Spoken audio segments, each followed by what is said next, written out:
Hi guys! Magandang umaga! Welcome back po dito sa Gandara SRO Channel for Showbiz Update. Andito na naman nga po akong muli nagbabalik.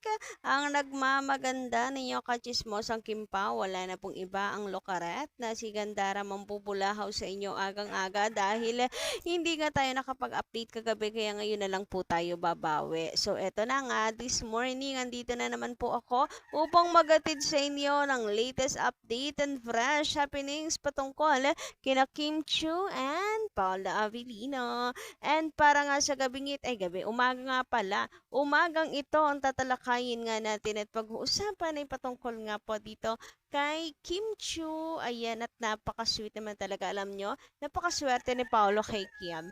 Ngunit yung ibang mga fans naghahanap naman kay Paula Avellino, bakit daw parati na lang nagtatago? Sino daw ba ang tinataguan ni Paula Avellino? Abay, bakit nga ba?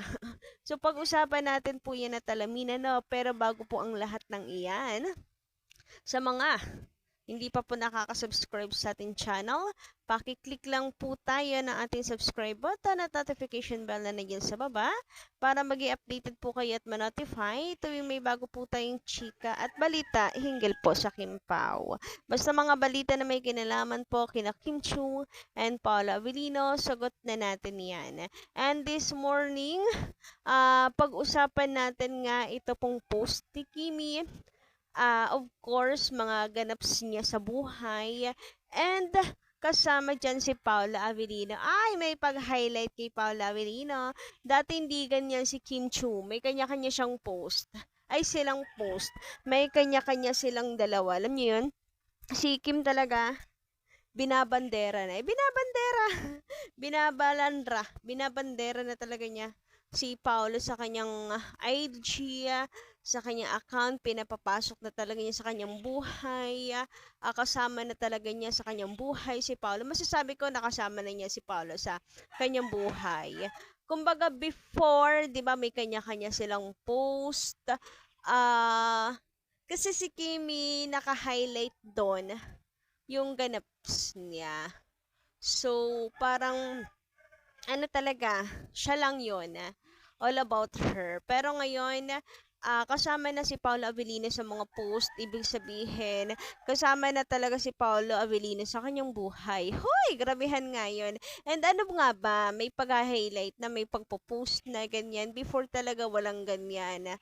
As in, kanya-kanya sila. Pero ngayon sobrang na-appreciate at kilig to the bones ang lahat sa mga gantong paayuda. Huwag ka nag-gym lang yung dalawang yan, ha. Hindi sila PDA, hindi sila OA magpakilig. Pero yung kilig ng mga fans ay talaga naglulupasay na. Naglulupasay. Grabe yung spark ng dalawa, oy. So, ibig sabihin ng ganyan talaga kalakas yung tandem nila. Ganyan kalakas ang chemistry ng dalawa at ganyan sila kamahal ng mga tao na hindi kinakailangan magpaka-OA, magpakilig talaga. Basta magkasama sila together, alam natin na they are together even of hindi work related, ay malaking bagay na 'yun kasi ano 'yun pinagsisigawan nun kung ano yung tunay na relasyon nilang dalawa sa isa't isa. Yun lamang po iyon. Huy, apaka-sweet. And guys, take note, kitang-kita dito how happy Kim Chu is, how happy Paolo Avellino is, how happy they are, 'di ba? Ibig sabihin talagang nasa happy place silang dalawa. Enjoyin nyo lang yung stage na yan, Kim and Paolo. Alam ko maraming mga fans na nagmamadali sa inyo. Pero kung ano yung nararamdaman nyo, sundin niyo yung puso nyo. Kung ngayon ini-enjoy nyo pa yung bawat sandali, nadalag at binata pa, ganyan, walang problema doon. Hoy, makapagbigay ng advice, kala mo naman kung sino sa buhay nila Kim and Paula. Nakala mo naman talaga, matanda na. Charot. Kala mo na dami ng pinagdaanan sa buhay no? Anyway, kung si Kimi, ayan, at pinagsisigawan na nga si Paula Avellino sa kanyang post. Si Paula naman samantala ay pinaghahanapan ng ilan.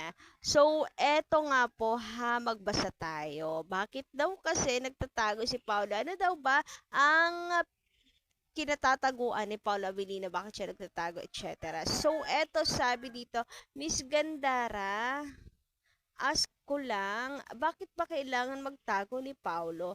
Kanino ba siya nagtatago? Parang hindi naman siya proud kay Kim. Ayan ha, kung si Kim proud sa kanya, bakit naman daw si Pao? Parang hindi. Parang hindi. So, ito pa sabi niya, I'm solid Kim Pao ha, pero nasaktan ako sa mga ginagawa niya kay Kim. Natago siya ng tago. Bakit hindi niya sabihin kay Kim na may kinatatakutan siya? Single naman si Kim. Baka kay Janine siya natatakot. Baka nagpakasal na rin siya. Ano daw? Doon? Ay, baka nagpakasal na din siya doon. May pic pa nga yan sila ni Jay na very sweet sila. Ayan. Video yun. Grabe pa nga ang yakap niya kay Jay. Christmas Day. Lantara naman silang dalawa na very sweet. Maraming pic ang punin. Grabe ang sweetness nila. Hindi niya pwedeng idinayan dahil sa mga galawan nila. May talagang sila.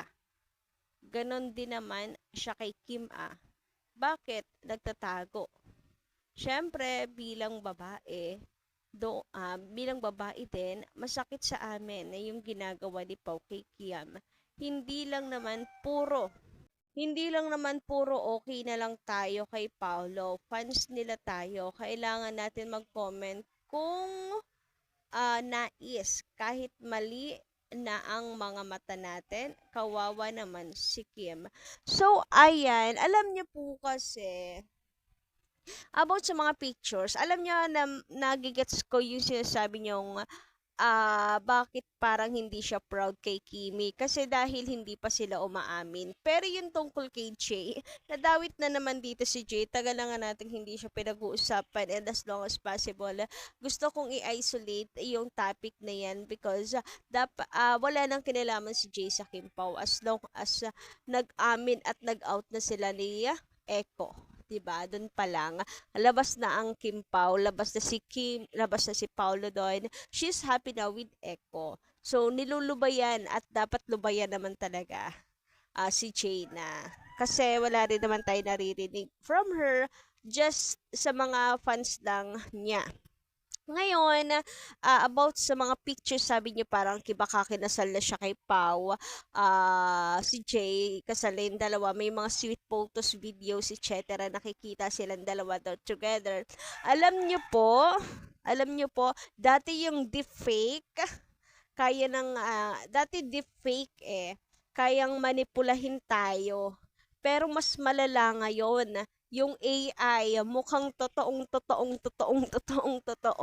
Grabe yon. Even yung picture nyo lang dalawa, halimbawa, picture lang na nakatayo, dalawa, kaya nang gawing nagkikis na parang totoo na hindi mo mahalata o kaya ay magkayakap, magka-holding hands, kayang-kaya.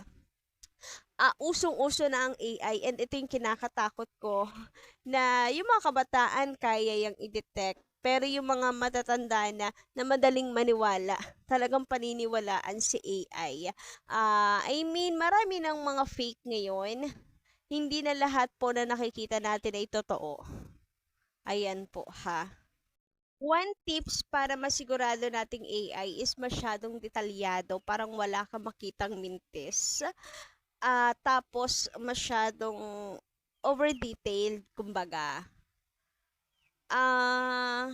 Ang hirap ang hirap na rin talaga i-detect yung AI ngayon. So guys, it's alarming to be honest, and marami talaga mabilis maniwala sa nakikita lang nila. So mas maganda talagang manood sa mga official accounts. Yan, pag official accounts, hindi kayo maano dyan. Pero kung sino-sino lang po yung nagpo-post, abay, ingat-ingat tayo. Kasi pag mga official accounts, like sa mga taga-pamalita, ayan, 24 Oras, GMA Network, ABS-CBN, TV Patrols, or MJ Felipe, yung mga verified accounts, yes po, kay Kim Chu, kay Paolo Avellino, pag sila, mga ganyan pong trusted pages, yung nag-post, ay doon ka maniwala. Gets niyo yun? Yung alam na nating legit na tao yung nagbabalita. Pag kung sino-sino lang, it's pwede pong AI lang yun. Halimbawa, Ogie Diaz. Ayan, totoong tao si Ogie Diaz. Pag sa kanya nanggaling ang chika, alam naman natin minsan may halong fake, pero at least, 'di ba? Alam natin galing sa totoong tao, hindi sa AI. Nagets yung punto ko. Anyway, medyo mahaba na yung ating update. So hanggang dito lang muna ang atin pong balita. Sana po maging aware kayo ha. Ayan, para na hindi lang po ito for Kim Paus in general, ano po tayo, maging mapanuri ang mga nakikita natin. Marami pong mabilis maniwala ngayon sa social media. So, yun lang ang ating update. Thank you so much sa pakikinig and good morning. Kita-kits sa susunod kong balita.